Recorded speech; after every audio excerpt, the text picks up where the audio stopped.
Good morning. There's nothing happening. Every stereotype about Boston drivers is 100%. So 2 hours, 3 orders.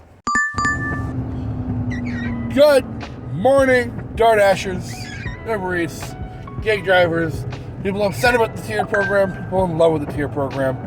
It's day 6 of our challenge. We're taking every order until we get to 100% acceptance rate. Right now we are at 82 orders straight, 88% acceptance rate. Over 5 days. The last 2 days have been really crap. Don't know if it was location or because it was a Sunday and a Tuesday or what, but today we're heading out to Newton, Massachusetts. Stopping off to get some gas. We used our Upside app to find the cheapest gas in the area, and we're going to get some cash back. Always great. Again, not a sponsorship, but you can use my referral link in the description. Get on the app yourself, start getting cash back on your gas. I like getting cash back. But hopefully today, goes more according to plan.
That's the first time I've ever seen a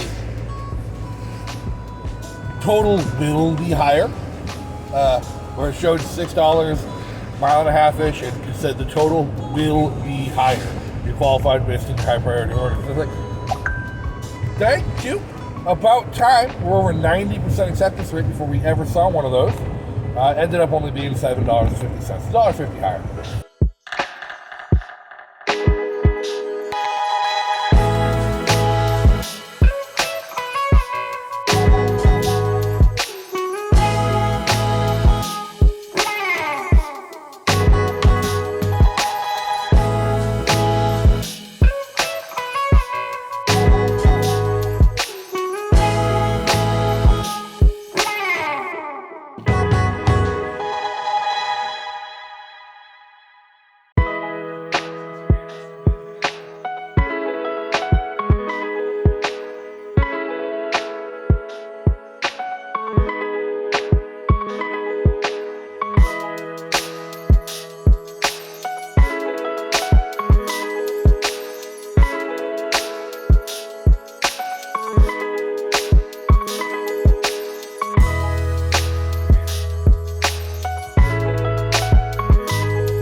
breakfast shift is in the books, folks. 5 orders. 5 orders, 5 offers. 2.5 hours, or 2 hours and 43 minutes, because we went over. This last order took us a while. $34.75. So, just shy of 3 hours. We're doing a little over $11 to $12 an hour, door to door. Our active time, and we know this is what DoorDash actually cares about because they advertise. They advertise their $25 an hour active time. That's what they advertise. Our active time this morning was 1 hour and 4 minutes. We didn't move. So $34 an hour was our active time. I guess you can say that's really good if you can stay busy. $34 an hour for your active time if you can stay busy is really good. It's pouring raining out, and we couldn't stay busy. We had 40-minute waits, 30-minute waits, 50-minute waits between orders. 4 of the 5 orders we got were marked as high-paying orders. But then the 5th one we got was 7 miles way out of the zone. And now we got to drive 15 minutes back to the zone before we can start our lunch shift, which is scheduled to start in 10 minutes. So, see how that hurts us. You know how I feel about going out of the zone. We're actually needs to do something about staying in the zone.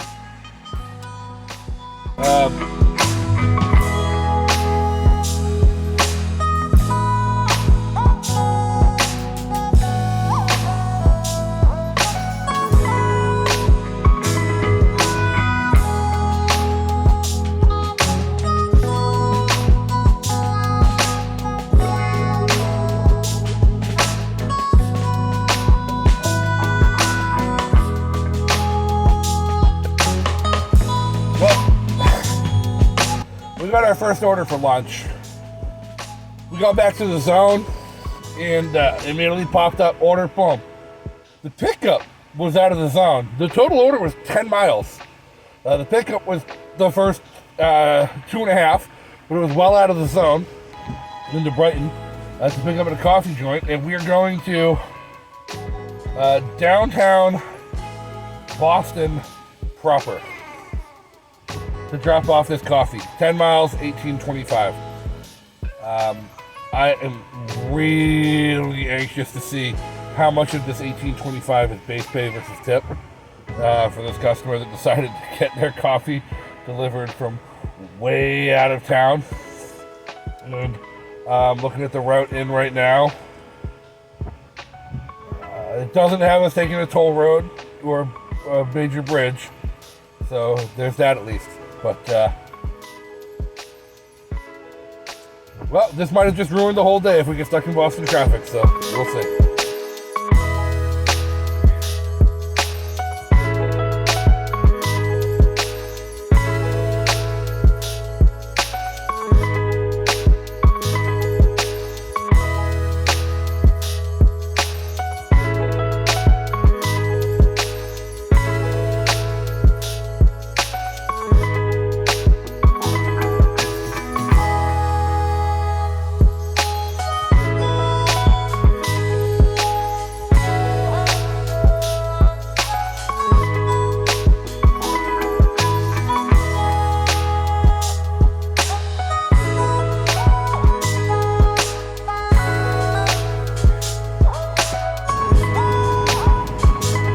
Not only did we go 10 miles out of the zone for that, 10 miles in dense city traffic, 10 miles back to the zone in dense city traffic, including a tunnel. And, you know, it's always amazed me how wet tunnels get when it's raining out in the tunnel, but that's another point altogether. There's no cell service in the tunnel. No GPS service either, so you're really going to know what exits you're taking. Fortunately, I did grow up in the Boston area and I'm familiar enough with the big tunnel system that it's not that big to go get back to my zone all the way up to Newton. What is the big deal, at least for me and for us for the challenge, was we missed a delivery while under a tunnel. It was weird because we're not in the zone, we had paused deliveries. Had the countdowner going on the app, and then when I pulled out of the tunnel after being in the tunnel for a hot minute, I got a notification that said we missed a Chipotle delivery. There's not a Chipotle anywhere near here. I don't know what happened. Hopefully that's not going to affect our ratings because we didn't decline it, we missed it. We set the pause, and that's still our only order for lunch though. It was $18.65. It was $10 tip, $6.25 base pay, and $1 peak pay. We are that $1 peak pay. Absolutely wild. But it took 45 minutes from getting the order to dropping it off, and now another 20-25 minutes back to the zone from there. So and it's a toll road. So subtract $2 from the $18.25 because we're going to pay the toll to get there and get back. So yay. 1 o'clock. There goes our first hour of lunch already.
Lunch shift in the both guys.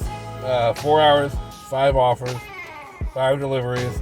Our active time was actually an hour and 50 minutes. $40. You made $40, 4 hours. $10 an hour door to door. Again, right around 25 on the active time. DoorDash has us making what DoorDash wants us to make, regardless of how busy we actually are or how much we're actually making. You know, they'll use the active time phraseology.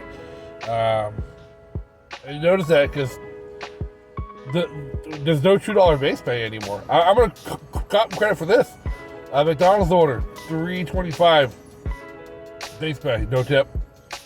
Coffee order, $7.75 base pay, $10 tip, $1 peak pay. Pizza Place, $4.75 base pay, $3 tip. And then $2.50 base pay, $1 tip, $2.25 base pay, $5 tip.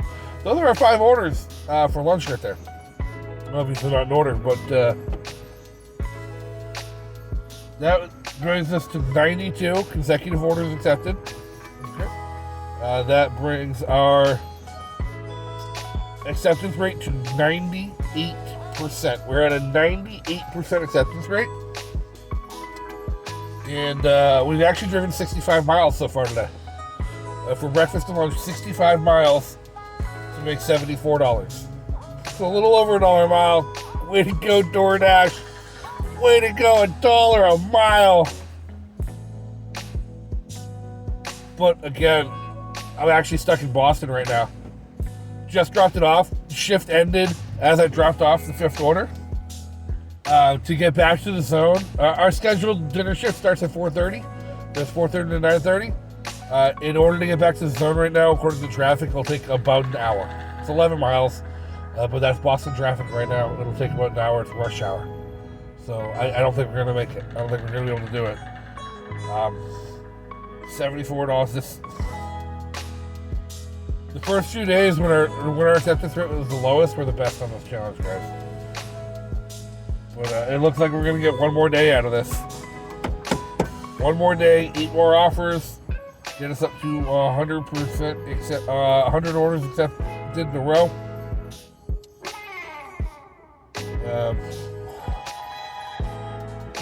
I've got opinions.